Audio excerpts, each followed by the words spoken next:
The story begins with a question that grips the heart.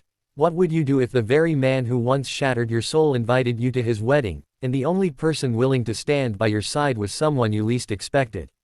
This is the story of Emily, a woman who once believed in forever, and Daniel, a humble single dad whose kindness changed the course of her life. Emily sat at the edge of her bed, staring at the white envelope in her hands. Her name was written in calligraphy, so beautiful it almost mocked her. Inside was an invitation that made her stomach twist. Her ex-husband, Richard, the man who left her 3 years ago for a younger woman, was getting married. And he wanted her to attend. She laughed bitterly at first. "Why would I ever go?" she muttered. But deep down, she knew why. Richard wasn't just her ex-husband, he was the father of her little boy, Caleb. And part of her wondered if refusing the invitation would one day affect her son. Besides, Richard had written something at the bottom: "It would mean a lot if you came, Emily. No hard feelings. No hard feelings." The words stung. Richard had left her broken, raising Caleb alone while working 2 jobs. "No hard feelings," he said, while he flaunted his new life. Emily tossed the envelope aside, but it gnawed at her all night. By morning, she made a decision: if she went, she wouldn't go alone. But who would go with her? She had friends, but most were married or busy. And deep inside, she wanted someone who wouldn't just be a +1, but a shield against the whispers, the stares, the humiliation she feared. That's when she thought of Daniel. Daniel lived next door. A single father, quiet and dependable, raising his daughter Lily after his wife had passed away in a car accident. Emily and Daniel had become friends through their children. They often shared dinners when money was tight, or helped each other with school runs. Daniel wasn't glamorous, not flashy, but he had a steady kindness, the kind that made Emily feel safe. So, one evening, nervously twisting her fingers, she asked, "Daniel, I have something to ask you. It's silly, but would you come with me to my ex-husband's wedding? Just as my date?" Daniel studied her face. She expected him to laugh or decline. Instead, he simply nodded. Of course, no one should face something like that alone.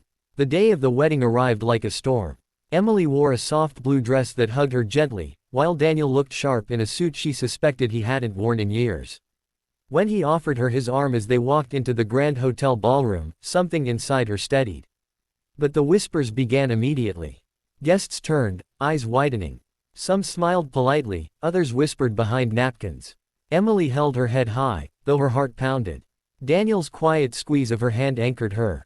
Then Richard appeared. Dashing, confident, grinning as if the world was his. "Emily," he said smoothly.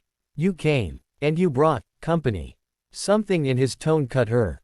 But before she could crumble, Daniel stepped forward, his voice firm yet calm. "Yes, she's with me. And I couldn't be prouder." Emily's breath caught. For the first time in years, someone had spoken up for her. The ceremony unfolded, but Emily wasn't prepared for what came after. During the reception, Richard's new bride, a young woman named Vanessa, stood to make a toast. She was stunning, glowing in a way Emily remembered once being. But when Vanessa lifted her glass, her voice trembled. "Before I met Richard, I didn't know what love really meant. He told me stories about his past, about mistakes, about someone who once stood by him when no one else did. Emily, he said you were that person." The room went silent. Emily's eyes widened as Vanessa continued. "He told me he didn't appreciate you enough. And though I may never know the whole story, I want to thank you. Because without you, Richard wouldn't be the man I fell in love with." Emily's heart pounded. Richard glanced at her, his face unreadable. Tears welled in her eyes. For years she had carried bitterness, humiliation, pain. Now, in front of everyone, the man who betrayed her had finally acknowledged her worth, though not directly, but through the lips of his bride. She wanted to cry, to laugh, to run. But she stayed rooted. Later that evening, Daniel found her standing on the terrace, staring at the city lights. "Are you okay?" he asked gently. Emily turned, her cheeks wet. "I don't know. Part of me feels like I finally got the apology I never heard. And another part feels empty." Daniel placed his hand over hers. "Sometimes closure doesn't come the way we expect.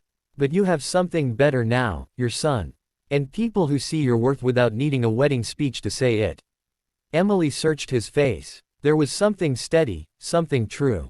And for the first time, she realized that maybe love wasn't in grand gestures or expensive suits, it was in the quiet loyalty of a man who showed up when she needed him most. The night ended, but her life had shifted.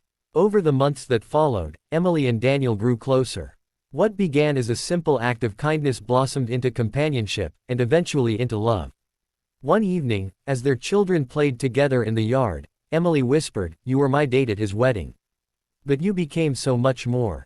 You became my future." Daniel smiled softly. "And you became mine." Years later, when Emily looked back on that painful invitation, she no longer saw it as a cruel reminder of her past. Instead, she saw it as the turning point that led her to the life she was meant to have. The lesson was clear: sometimes, life breaks us only to rebuild us stronger. Sometimes, the people we least expect become the ones who save us. And in the end, the tears she shed that night were not of sorrow, but of freedom.